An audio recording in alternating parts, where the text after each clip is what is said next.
ramassé un tas de broussailles et l'ayant mis au feu, une vipère en sortit par l'effet de la chaleur, tu vois, et s'attacha à sa main. Tu vois. Acte chapitre 28, verset 3. Donc, avant ça, on a vu que dans le 28.2, que même les barbares ont eu de la bienveillance pour Paul. Tu vois? Alors que les barbares sont réputés pour décapiter leurs victimes. Mais on voit que les barbares se sont soumis et ont accueilli Paul autour d'un feu parce qu'il grelottait, parce que le bateau avait coulé dans l'île, tu vois, au large et tout ça. Recueillis, ils ont pas dépouillé, ils ont mis autour d'un feu et ils ont pris soin. Okay? Et on voit qu'au milieu, comme la Bible dit, Paul secoua, tu vois, ramassant un tas de broussailles pour remettre un peu de feu, tu vois, parfois au village. On a vu ça au Cameroun notamment, pour mettre un peu pour allumer le feu un peu plus, on met des herbes, des feuilles de mangue, tu vois, sécher pour pouvoir un peu mettre de feu, tu vois, voilà. Donc, qu'est-ce qui se passe après? Il dit, une vipère en sortit par l'effet de la chaleur et s'attacha à sa main. Wow, une vipère, on n'a pas dit une couleuvre, une vipère. Tu vois? Et quand les barbares vivent, tu vois, les barbares qui sont censés être forts, qui sont ça des concurrents, des vikings, tu vois, il dit ceci. Quand les barbares virent l'animal suspendu à sa main, ils se dirent les uns les autres, assurément cet homme est un meurtrier. Tu vois, ils ont cru que ouais, le châtiment. Il y a des gens quand ils voient le malheur dans ta vie, tu vois, ils disent, ou quand ils voient les attaques, les combats, ils disent, oh là là, Dieu n'est plus avec lui. Non, Dieu parfois peut permettre quelque chose pour mieux vous montrer sa gloire. Pour mieux vous montrer quand on résiste, quand on tient ferme, ce qui peut se passer. Voilà pourquoi il y a des gens, parfois, ils vont te dire, mais t'as vu, mais pourquoi telle personne ne vient pas encore avec toi? Tu as peut-être un problème dans ta vie. Tel ne vient pas encore, ne te suit pas, c'est pas. Non, tu n'as pas de problème. Dieu veut mieux faire éclater sa gloire. Mais oui. Les gens vont te dire, mais tu dis, et pourquoi les gens de chez toi ne viennent pas? Non, Dieu veut mieux te montrer sa gloire. Et ce sera la fête ce jour-là. Dieu veut mieux te montrer sa gloire. Donc sois calme, détendu. Laisse ces gens qui se moquent de toi, laisse-les. C'est pas grave. Toi, avance pour Dieu. Amen. Avance pour le Seigneur. Il dit, quand les barbares virent l'animal suspendu à sa main, ils se dirent les uns les autres, assurément cet homme est un meurtrier. Alors que eux, ils sont réputés pour des meurtriers. C'est le monde à l'envers. C'est l'hôpital qui se moque de la charité, comme on dit, tu vois. Il dit, assurément cet homme est un meurtrier, puisque la justice n'a pas voulu le laisser vivre, tu vois. Il pensait qu'il allait mourir. Ok? Après qu'il a été sauvé de la mer, tu vois. Voilà. Et plus loin, Paul secoua, attendez, je vais vous montrer. Paul secoua l'animal dans le feu, tu vois. Il ne ressentit aucun mal, tu vois. Et on sait que s'il s'est attaché, il y a eu des complications, puisqu'ils savent faire une piquette, ils s'attachent, crac, et croque, paf, elle envoie le venin. Regarde, plus loin, qu'est-ce que c'est? Il dit, les gens s'attendirent à le voir enflé, puisqu'il avait été piqué, enflé, tu vois. Quand on ne t'a pas dit venin, mais quand tu comprends le diagnostic, on comprend que la vipère l'a piqué, tu vois, voilà. Elle a infiltré quelque chose dans son corps, tu vois. À le voir enflé ou tomber subitement mort, tu vois. Mais, après avoir longtemps attendu, il dit, on va regarder. Comme les gens, parfois, ils observent, on va voir s'il craque, on va voir si... On va voir la pression s'il tient, on va voir s'il abandonne la foi, on va voir s'il craque, on va voir si... les démons, ils disent, bon, ce dimanche, on va le nouer comme ça, il va pas bien chanter. Tu vois, c'est la même chose, c'est ce qui se passe. On va voir, on va observer. Et s'il baisse ses bras, bam, on fusille. Mais ils vont attendre assez longtemps et Dieu te manifestera sa gloire. Amen, alléluia. Tu vois? Il dit, mais après avoir... Il y a des gens, il y en a qui viennent dans ta vie en espionnage. Hein. Tu ne sais pas ça. Tu n'as pas compris ça encore. Il y en a, ils viennent te voir. Ils viennent voir si tu es craqué. Depuis le temps que tu es avec le Seigneur, ils viennent voir si tu es devenu plus vieux ou si tu as craqué. Ou tu es comme elle. Il y en a. Il dit, ah, on avait dit ça 2-3 ans avant. Mais tu verras toujours les hommes et les femmes solides et forts dans le Seigneur. Amen. Qui vont peut-être un peu vieillir, prendre les cheveux blancs, mais toujours costauds, solides dans le Seigneur. C'est comme ça. Ben oui. Il y a des gens qui viennent explorer ta vie. Ben oui. Tout le monde ne vient pas pour te donner des bonnes aventures. Non. Tout le monde ne s'appelle pas Bonaventure. Vous savez qu'il y a des prénoms Bonaventure. Tout le monde ne vient pas pour ça. Il y en a qui viennent pour autre chose. Ouais, il faut comprendre ces choses-là. Amen. Voilà. Il dit ceci, mais toi, sois celui qui vient pour donner, pour encourager ton frère et ta soeur. Là, c'est bon, tu vois. Et puis là, il dit ceci, après avoir longtemps attendu, voyant qu'il ne lui arrivait aucun mal, il changeait à David et disant que disant que celui-ci c'était un Dieu. Tu vois, c'est ça. Il y avait dans les environs des terres, tu vois, il dit c'est un Dieu. La vipère l'a piqué et rien ne lui est arrivé. Tu vois. Et la vipère s'appelle le mal qui combat ta vie, qui t'attaque. Parfois, ça peut être une maladie qui a été infiltrée dans ton corps. Et on voit que Paul était champion de ça. L'écharpe qu'il avait eu, le venin, mais rien ne lui a fait. En fait, Paul a réussi à dominer les choses extérieures qui venaient attaquer son corps physique. Et c'est ce que Dieu veut pour toi. Et oui, c'est ça. Le but ne c'est pas ça. C'est-à-dire que parfois, une maladie peut... La Bible dit, Élisée est mort de la maladie qu'il a fait. Mais ça n'a pas empêché de manifester la gloire. Et ça n'a pas empêché son corps de pouvoir guérir un soldat qu'on avait jeté dans la fosse, qui a touché les os. Malgré... Tu vois, ça veut dire quoi? Parfois, une maladie peut attaquer ton corps. Mais Dieu ne permettra pas que ces maladies... C'est pour ça qu'il ne donne pas gloire à la maladie. Est-ce que Élisée n'a jamais dit dans tout son ministère qu'il avait... Il n'a jamais dit ça. Non. Tu vois, mais il faisait l'œuvre du Seigneur. Le venin a attaqué, mais le venin n'a pas réussi à... Non, n'a pas... Ne confessez pas... Non. Confessez la guérison. Et même si elle veut régner dans vos corps, elle ne pourra pas vous empêcher de voyager, d'aller à gauche, de faire ce que vous... Elle ne vous empêchera pas. Physiquement, vous serez debout, solide. Et Paul l'a démontré, le venin a attaqué. On attend à ce qu'il tombe, raide mort. On attend à ce qu'il soit paralysé. Non, il dit, mais c'est pas possible, il y a quelque chose qui se passe, il y a quelque chose, tu vois. Il a dit, celui-là, c'est un Dieu. Si des barbares, des vikings, des personnes qui sont là pour détruire, reconnaissent que toi, tu as quelque chose qu'on n'a pas. Là, toi, tu as dépassé, tu as le high level, tu es à un autre niveau, tu vois. Amen. Il faut que tes adversaires le voient. Alléluia, amen. Le Seigneur a utilisé parfois des exemples forts dans la Bible. Des barbares ont été bienveillants. Ça veut dire que même si quelqu'un ne t'aime pas, il ne pourra pas te détruire. Pourquoi? Parce que Dieu marche avec toi. Et il sera obligé même parfois de te bénir. Il sera obligé de... Et oui, il va te bénir. Parce que c'est Dieu qui lui impose. Regardez, même Jésus, quand ils ont voulu l'attraper et tout ça, on a dit ils n'ont pas pu l'attraper parce que ce n'était pas encore son heure. Donc nous devons, nous chrétiens, marcher avec cette attitude de se dire, ils ne pourront pas m'abattre, ils ne pourront pas le faire. Tu comprends? Soyez heureux dans le Seigneur. Aimez le Seigneur. Aimez le Seigneur, Jésus. Aimez-le. Aimez-le, le Seigneur. Aimez le Seigneur. Tu vois? C'est ça. Donc on voit que la vipère n'a pas réussi à la battre. Elle n'a pas réussi à la battre. Et Dieu attend que tu restes dans sa force. On va aller maintenant sur 1 Pierre, chapitre 5, verset 9. Dieu attend que tu ne craques pas, que tu ne baisses pas les bras. Dieu attend que tu dises, Seigneur, je veux voir dans mon assemblée toutes les chaises remplies. Je viendrai dans ta maison, Seigneur, pour encourager les nouveaux qui arrivent. Pour encourager le frère, pour encourager mon frère. Même si mon frère est fort, je viendrai dans ta maison, Seigneur. Seigneur, je veux voir que toutes les chaises soient remplies. Tu dois parler comme ça à ton Dieu. Et puis tu attends le temps qu'il le fera. Tu ne lui exiges pas. Tu dis, Seigneur, je veux voir ça. Et je serai là, Seigneur, pour encourager mes frères et mes soeurs. Seigneur, je veux voir des familles être touchées. Venez dans ta maison. Celle-ci, je veux voir, Seigneur. Tu dois parler comme ça. Parce que tu dois... Et la Bible dit, quand le Seigneur nous dit ceci, allez partout le monde, prêcher l'évangile, attirer les âmes à lui. Tu vois? Donc tu dois désirer qu'un plus grand nombre soit gagné à Jésus. On a vu dernièrement la personne là qui, le jeune, malheureusement, qui est de 23 ans, tu vois. On peut perdre sa vie du jour au lendemain. On peut perdre la vie du jour au lendemain. Du jour au lendemain. Les vies peuvent perdre. Du jour au lendemain, on peut perdre la vie. Du jour au lendemain. Donc tu dois être encouragé par Dieu. Tu dis, Seigneur, je dois m'accrocher, demeurer en toi. Demeure en Jésus.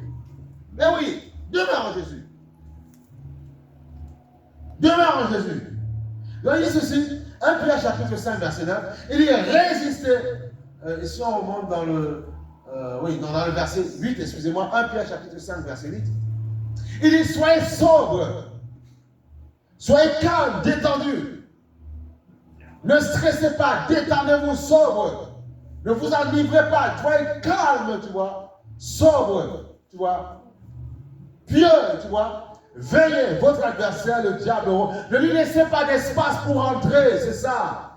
Votre adversaire, le diable, rôde comme un lion rougissant, cherchant qui dévorer. Il rôde, il cherche qui dévorer, il ne peut pas encore, mais c'est toi qui lui permets de te dévorer ou pas. Eh oui. Résistez-lui avec une foi ferme, sachant, et c'est ça le truc, sachant que, et c'est là où tu dois t'arrêter, que les mêmes souffrances sont imposées à vos frères et vos sœurs. Pas seulement en France, pas seulement aux Antilles, pas seulement en Afrique, dans le monde entier. Voilà. C'est-à-dire que nous avons des frères en Corée du Sud qui ont les mêmes combats, dans leur culture, dans leur mais ils ont les mêmes combats. L'ennemi leur parle en coréen. Coréen, voilà. Ah oui. Puisque le diable parle toutes les langues. Pas vrai, il parle. Le diable parle en créole, il parle plus, je crois. Parce qu'il y a des gens, ils pensent qu'ils ont dit certains mots en créole, ou en, je sais pas, en langue africaine. Et puis, non, le Dieu t'a entendu, le diable t'a entendu. Quand parfois, il y en a, ils sont nerveux là, tu vois. Il t'appuie ça bien en créole, pour bien te dire, pour bien te faire comprendre ce qu'il veut te dire. Mais Dieu t'a entendu. Et après, pour pouvoir enjoliver, ils disent en français. Comme si la langue créole, c'est une langue simple. Non. On peut aussi bénir, magnifier aussi cette langue-là. On ne peut pas l'utiliser que pour les gros mots. Il y en a quand ils sont fâchés, ils parlent bien en français. Comment on appelle ça? Comment en français on dit un terme? Comment pas les mots? Comment on dit ça? Comment on dit ça? Il y a un mot là qu'on dit quand on parle français, tu brodes, voilà. Parfois ils font du brodage, tu vois, en français. Vous avez vu, attention là, il n'y a pas de souci avec ça. Mais quand ils veulent te montrer qu'ils sont vraiment nerveux, là, le créole sort derrière, tu vois. Donc tu es en train de souiller toi-même ta langue maternelle. Amen. Non mais c'est la vérité, il faut dire pourquoi. Amen. Dieu nous dit, nous devons tout aimer. On ne doit pas élever une langue au-dessus d'une autre. Amen. On doit tout aimer. Bien sûr, comme on a dit, quand tu es avec un public qui parle d'autres langues, tu dois utiliser la langue commune du pays dans lequel tu es, le français, pour que tout le monde comprenne. Okay? Voilà. Là, j'ai mis 2-3 mots encore parce que c'est que le public ici comprend tout ça. Mais si demain, comme parfois d'autres Africains peuvent arriver, d'autres personnes, je vais changer parce que pour que tout le monde puisse s'intégrer dans le corps. Les blancs, les noirs, tout ça, soient heureux d'être dans la maison du Seigneur. On doit appeler la langue que tout le monde comprend. Voilà, c'est comme ça. C'est tout. Après, le frère peut te dire, parle-moi un petit 2-3 mots, machin, et tu dis, et il te dit 2-3 mots aussi. Comme ça, tu es content, tu dis, waouh, c'est une belle langue. Waouh, tu vois, c'est ça. Et moi, on rêve de ce style d'église-là. Moi, je rêve de ça, tu vois. Et ce sont des. Et on va rêver, on va voir les choses qui arrivent. Donc, résister, tu vois, lui fermement, lui avec une foi ferme, sachant que les mêmes souffrances sont imposées à vos frères et sœurs dans le monde. Ok? Le Dieu de toute grâce, qui vous a appelé en Jésus-Christ à sa gloire éternelle, après que vous aurez souffert un peu de temps, il le sait, vous perfectionnera, okay? Lui-même vous affermira, vous fortifiera et vous rendra inébranlable. Mais comment? Par la parole. On va aller maintenant. Retiens bien ce qu'on a lu. On va aller dans un autre passage que je comprenne. On va aller dans Éphésiens, voilà, Éphésiens chapitre 4, verset 11, verset 10. Voilà. Éphésiens chapitre 4, verset 10. Il faut être dans la joie. C'est pour ça que nous souffrons pour toi. Je souffre pour moi, mais pour toi aussi. Okay? J'essaie de m'efforcer d'entendre Dieu. Parfois, je peux dire, Seigneur, je vais dire quoi à ton peuple ce matin, Seigneur? Donne-moi la parole qui va rafraîchir leurs os. Donne-moi la parole. Il dit, calme-toi, détends-toi. Et parfois, il fait descendre ça au moment où je m'y attends pas. Tu vois? Et les versets coulent. Et là, tu dois sélectionner. Il dit, ah, tu as demandé. Maintenant, j'envoie à toi de réceptionner. C'est comme ça que je fais. Oui. Éphésiens chapitre 4, verset 10. Dans le 10, on l'avait déjà un petit peu plus, mais on va essayer de creuser un peu plus. Il dit, celui qui est descendu, c'est le même qui est monté au-dessus de tous les cieux. Tu vois? Descendu, ça veut dire qu'il y a plusieurs ciels. On parle de cieux. Il y a le premier, l'atmosphère, la mésosphère, tout ce qui est stratosphère. Il y a le deuxième, et Paul parle du 3e ciel. Quand l'homme est monté au 3e, tu vois. Donc, celui qui est descendu, c'est le même, tu vois, qui est monté au-dessus de tous les cieux afin qu'il remplisse toute la terre. Il descendait du ciel, il était le Père divin par exemple, il était Dieu lui-même, du ciel sur la terre. Il remonte, tu vois, pour pouvoir dire c'est moi qui domine, je suis le maître du monde, le maître en toutes choses. C'est Jésus qui commande. Il est le maître en toutes choses.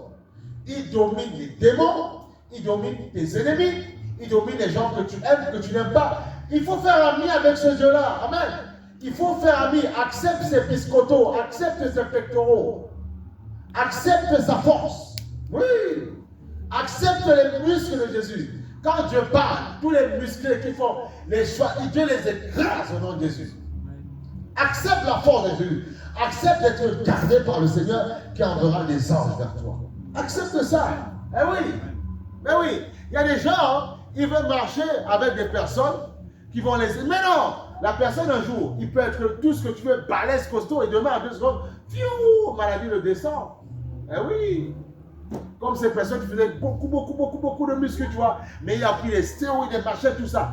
Mais c'était il était le maître de l'univers. Et il faut voir comment il s'est déformé, tu vois. Maintenant, il marche avec des béquilles et tout ça, tu vois.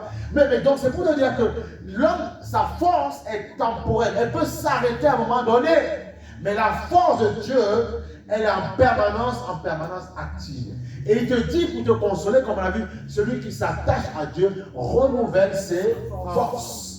Il vole comme l'aigle. Ça veut dire quoi? Même si j'ai travaillé tard hier soir, quand je m'accroche au Seigneur, mes forces sont renouvelées pour le Seigneur. Après, peut-être, j'irai dormir, faire un petit roupillon, mais pour venir adorer, mes forces seront renouvelées. C'est là où parfois, Dieu nous teste en tout parfois. Hein. Ça ne veut pas dire que Dieu nous aime. Parfois, on a la foi, Dieu dit, bon, tu peux travailler mes temps, ou bien tu peux avoir une semaine compliquée, dure. C'est parfois tu peux avoir été combattu dans la semaine. Je dis, ok, je sais. Mais je savais que ton collègue de travail a été combattu. Puisque je sais toutes choses. Je savais que telle personne allait lui dire, je sais toutes choses. Il sait toutes choses. Faisons-lui confiance. C'est le Dieu qui aplani nos sentiers. Amen. Ah. Il faut pas. Et parfois, tu peux le comprendre un jour, on peut te le prêcher, mais les combats peuvent être tellement rudes dans ta vie que tu oublies cette parole. Eh oui. C'est pour ça que Dieu, sachant que nous sommes parfois des auditeurs oublieux, il dit, viens entendre ma parole, parce que tu peux oublier. En fait, ça ne veut pas dire que tu n'as pas la parole que tu as entendue, mais ça veut dire que parfois l'ennemi, qu'est-ce qu'il fait? Il va créer un combat dans ta vie, il va capter ton... Le but, c'est que tu sois captivé par le combat par lequel tu passes. C'est ça le but du diable. Il crée une situation compliquée, une embuscade, comme on dit. Et il faut que tu sois comme à l'armée, par exemple, tu sais, quand le contingent arrive, on envoie une grenade, boum, on crée une embuscade, tu vois, pour déstabiliser l'armée. Mais c'est comme ça, le diable fait la même, le même travail. Il crée, c'est ce qu'on appelle les combats. Écoutez, soyez plus que vainqueurs. Vous êtes des militaires, vous êtes dans l'armée de Dieu. Le diable, parfois, va créer une embuscade. Et par une embuscade, il va garder tes yeux dessus. Et tu vas oublier l'art de la guerre que tu as. C'est ce que veut le diable. Et comme tu vas oublier l'art de la guerre que tu as, il va, bam, c'est là il a frappé. Et après, accroupi, abattu, parfois parce que Dieu t'aime, tu vas te souvenir de ça. Tu n'as pas oublié, mais on t'a aveuglé un temps pour que tu ne puisses pas saisir. C'est tout. Regarde, on prend le passage. Aïe, aïe, aïe, aïe, aïe, aïe. L'évangile est bon. Il faut prêcher, il faut aimer Dieu. On va revenir sur le passage. Ah, c'est important. C'est important. C'est important. On va aller sur 2 Corinthiens, chapitre 4, verset 4. Et tu sais que toi et moi, on peut être incrédule. Hein? Ça peut arriver qu'aujourd'hui, je sois incrédule. Demain, je me reprends. Mais tu peux être incrédule, bien aimé. Ben oui. Bon, ça n'arrive pas. Un jour, tu es dans l'église. Vous êtes seulement à 2. Youh, Seigneur, qu'est-ce qui se passe? Tu vois, en 2 secondes, tu deviens incrédule. Tu peux, ça peut arriver. Et parfois, Dieu teste parfois notre foi comme ça. Ah oui. Aïe, aïe, aïe, aïe, aïe. Eh oui, mais il faut grandir dans la foi. 2 Corinthiens chapitre 4, verset 4. Il dit ceci. Pour les incrédules dont le Dieu de ce siècle, tu vois, le diable, a aveuglé l'intelligence afin qu'ils ne vissent pas briller la splendeur de l'évangile, tu vois, de la gloire de Christ qui est l'évangile de Dieu. 2 Corinthiens chapitre 4, verset 4. Donc c'est possible qu'il t'aveugle. Et parfois, ce n'est pas uniquement quelqu'un du monde. Parfois, ça peut être toi aussi. Il peut t'aveugler. Le diable peut t'aveugler. Il peut te pousser justement à ne pas croire à l'instant donné. Tu vois? Tu craques un peu, tu perds ses bras. Il te pousse à ne pas croire. Il te pousse à ne pas comprendre que Dieu est là. Donc il crée une embuscade dans ta vie. Le titre de ce dessin, tiens fort, Dieu est présent. Tiens fort, Dieu est présent. Tu vois? Donc après, il crée une embuscade. Donc tu dois tenir ferme. Il crée une embuscade dans ta vie pour que tes yeux restent scotchés sur l'embuscade. Et là, il t'appelle. C'est fini. C'est pas compliqué, comment? C'est ça. Il t'a pris et c'est bon, c'est fini. Et tu vas rester braqué dessus. Seigneur. Et on va t'exhorter, on va dire non, pasteur, tu ne sais pas. Tu ne sais pas ce que je vis. Je sais ce que tu vis, mais ce qui est sûr, c'est que Dieu peut. Je comprends que tu passes par un combat compliqué, mais accepte-moi pour te dire que Dieu peut. Et donne une petite place dans ton âme qui accepte en disant Dieu peut. Ah oui? Dieu peut le faire. Voilà. Et c'est comme ça que tu vas grandir dans la foi. Tu vois? Et donc, pour les inconnus, il a aveuglé, tu vois, il a aveuglé en fait l'intelligence afin qu'il ne puisse pas briller la splendeur de l'évangile.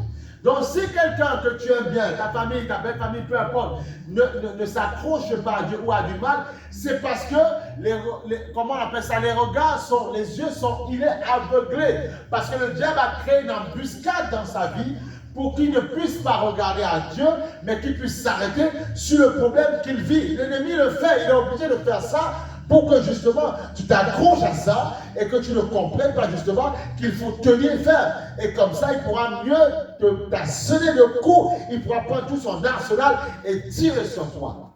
Parce que tu vas t'arrêter sur la situation cocasse, compliquée que tu vis. Et pour triompher, il ne faut pas s'arrêter sur ce qu'on voit. La Bible dit, nous ne marchons pas par la vue, nous marchons par la foi. Ah oui. La foi est une ferme assurance des choses que j'espère. Qu'est-ce que j'espère maintenant? Non, je veux quoi maintenant? Je veux quoi? J'espère quoi? J'espère un travail. J'espère si. Je dis, c'est la fête, tu auras la chose. Ce que j'ai déjà reçu, je n'espère plus. Ce que j'ai déjà reçu, je n'ai plus besoin de foi parce que j'ai déjà obtenu. Par contre, j'ai encore besoin aussi de demeurer ferme dans la foi pour pouvoir garder ce que j'ai reçu. Ah oui. Il faut la foi pour obtenir et la foi pour garder ce que tu as reçu. Il y a des chrétiens, parfois, ils reçoivent, mais ils perdent ce qu'ils ont reçu parce qu'ils ont perdu la foi. Ils ont donné en Dieu, mais ils ont donné foi en ce qu'ils ont reçu. Ils ont tellement dit, Seigneur, augmente-moi. On a augmenté de 500 €. Donc, qu'est-ce qui s'est passé? Ils ont mis foi dans le nouveau salaire. Au lieu de mettre foi en Dieu, qui donne le salaire. Voilà, c'est tout. Même si demain Dieu te donne un Airbus, tu gardes l'Airbus dans la cour et tu viens adorer. Voilà.